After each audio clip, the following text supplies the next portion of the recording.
Libra sun sign, rising sign, and or moon sign. This is a 2-week reading for all you Libras starting today. Let's see what's in the cards for all you gorgeous Libras. Starting out with an 8 of Swords, followed by a 3 of Cups, nice, and a 7 of Cups. Lots of celebrating needs to happen.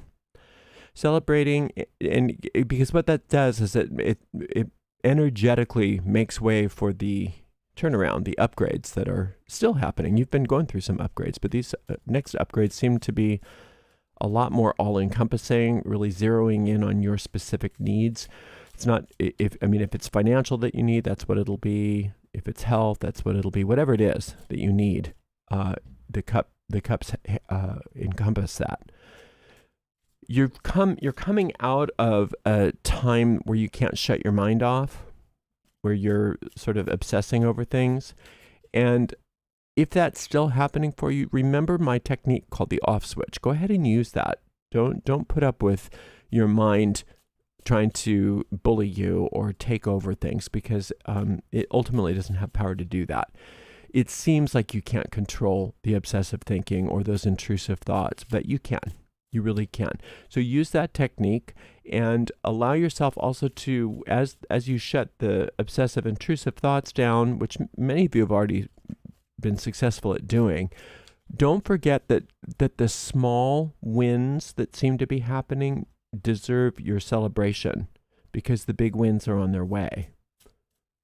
And you should be seeing those, and you can expedite those bigger wins as you celebrate, even the ones that don't seem like maybe they're that big of a deal. They are that big of a deal. Just because the shoot doesn't look that big of a deal doesn't mean that there's not an oak grove that's coming. You know, it might look like this little shoot, and if you think it's insignificant, or you pull it up and you think, oh, it's just a weed, and you throw it away, then the oak grove is gone. You can't have that oak grove. But if you give that shoot all of the nutrients that it needs, and it grows, it becomes a tree, and it drops acorns, and those acorns get planted, and they grow little shoots, and then they grow into trees, and then you have a whole grove of beautiful oak trees. Now, that's teaching you what the 3 is all about. The 3 is Saturn. So yeah, oak groves don't come up overnight, but they're not meant to. And neither is a lot of what you are on the road toward meant to happen overnight either. But you can hasten it by celebrating. And that's the giving fertile ground to the shoot, is giving some celebration. And there's also this sense of beautification that will start to speed that up, and things will start to turn around, and things will upgrade.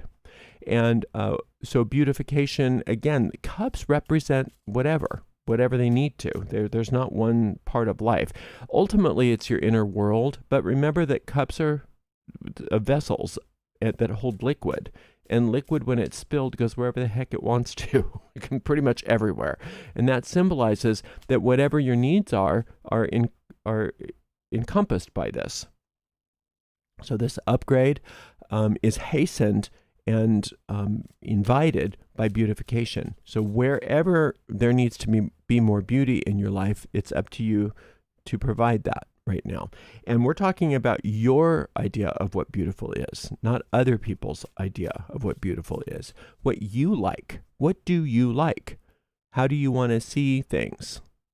You know, and even like within your means, you don't have to necessarily spend money or anything. You could rearrange furniture to make it prettier. You could hang up new pictures that maybe you had in storage that look prettier. You could change your hair. You could wear different colors. There's all kinds of things you can do. You can bring in some flowers from the garden. There's all kinds of things you can do to incorporate beauty into your daily living. And that doesn't necessarily even mean beauty on the physical plane. You can think more beautiful thoughts. You can think more beautiful thoughts. You can, instead of visualizing your desires as being concrete things, you can think beautiful energy patterns that represent those things. That's actually that process of seeing your desire as energy and then making the energy more beautiful, that's frequently a lot more quick of a manifestation than visualizing specifics. Okay, we've got a Page of Cups, good news, 4 of Swords, and 5 of Cups. Okay, this 5 of Cups is what you're expecting. That's what you're expecting. You're like, I know, but history always repeats itself. And there's nothing I can do. And yes, it's been better, but that means it's going to be bad again. See, you want to, that's what this is. That's what this 8 of Swords is that circular thinking. That's what you got to break yourself free from. You don't have any business planning for the future like that. That's where you want to cut ties with the future and the past in that regard, because that there's part of you that is so certain that it's going to get bad again. That's just so certain that there's nothing good about things. That it's all just a joke if it looks good. It's just a mean trick of the universe to fool you into thinking everything's working out okay. And I know how this movie ends. It's always a tragedy, right? Sound familiar? That's what this 4 of Swords is telling you. You've got to disengage. These are two sword cards are telling you the same thing. Disengage from that inner conflict. Now, obviously, disengage from external conflict too over the next couple of weeks, because this is all conflict that should be disengaged from. But it's especially disengaged from this circular thinking and expecting the worst, and this world is horrible and there's nothing good that ever can come of it, and my life always sucks, and yeah, things look better now, but that's even worse because now I'm going to start being happy, and the letdown is going to be even worse. So I'd rather just know that it's going to suck.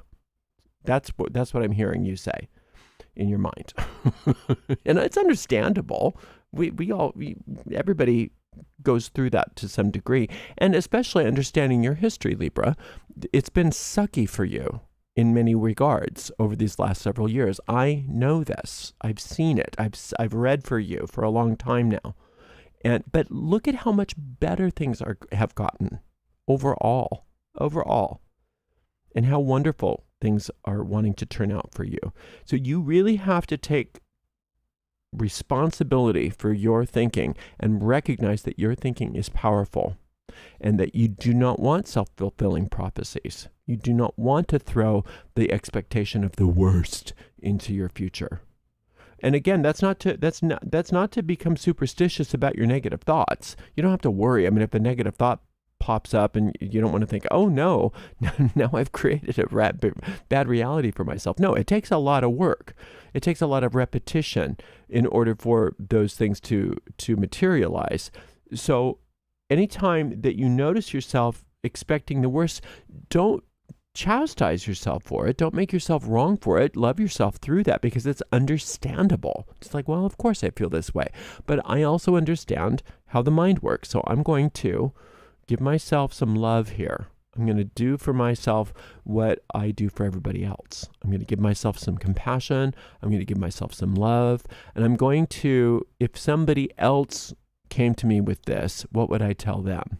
I'm sure you wouldn't tell them, yeah, you're right. Everything is going to suck, and you are going to go through a horrible life, and there's nothing you can do about it, and you should feel bad about yourself. You would never say that to anybody that came to you.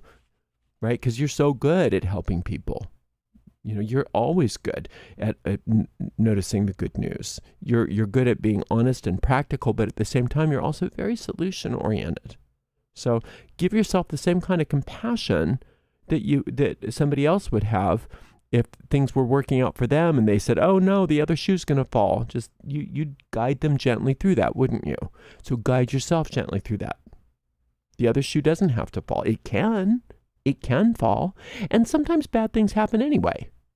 It's true, but that doesn't mean the whole thing is rotten, right? It doesn't mean that the whole thing is rotten, and there is no guarantee one way or the other that things are going to be perfect or things are going to be horrible. It's probably going to be a mix of both. But what you focus on is what matters, because what you focus on tends to give more fertilizer to the ground of whatever you're focusing on. And what you disregard tends to make those weeds wither and die. So yeah, of course there's going to be good and bad. That's just this world, yay. But you do have power over what thrives and what doesn't thrive. And that starts with your thinking. So be careful of what you're throwing into the future and expecting, because you can expect the best. This good news card has been around for a while for you. So I want you to lean into that. And that requires you to sit in silence for a few minutes every day. It doesn't have to be long periods of time. It can even be moments. But relax your body, relax your mind, and try to do your best to have a thought-free existence for 30 seconds to a minute, to allow that download of good news that the universe has for you. When you do that, it negates all of this. It negates all of the prophet of doom kind of stuff. You don't want to doom cast. You want to spell cast. And the spells that you want to cast are spells for what you want. And you don't have to worry about protecting yourself from all of the bad things that might happen. Bad things happen to a lot of people in the world. It's just how the world is. But you have a special power now, because you know how to use your mind, and you know how to make what you want flourish and what you don't want wither. And that's based on how you use your mind. So take charge of your mind. Don't indulge in any doom casting.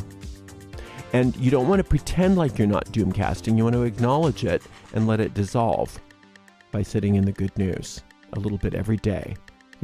Because if you just pretend like it's not there, then you're stuffing it down, and what you stuff down does tend to manifest. So you don't want to pretend like those thoughts are not there, but you do want to shut them down. You want to acknowledge them and shut them down, and recognize that they have no power over you. But what does have power is your understanding that as you celebrate your wins, those wins grow and grow and grow. And there's a big oak grove coming for you. And it's going to sustain you forever and ever and ever. And all of these fears are nothing. And you're going to recognize that as you look back and you realize, it was all perfect. You're going to do great. This is a wonderful couple weeks. Thank you so much for spending some time with me. We'll see you in a couple weeks, Libra. Blessed be.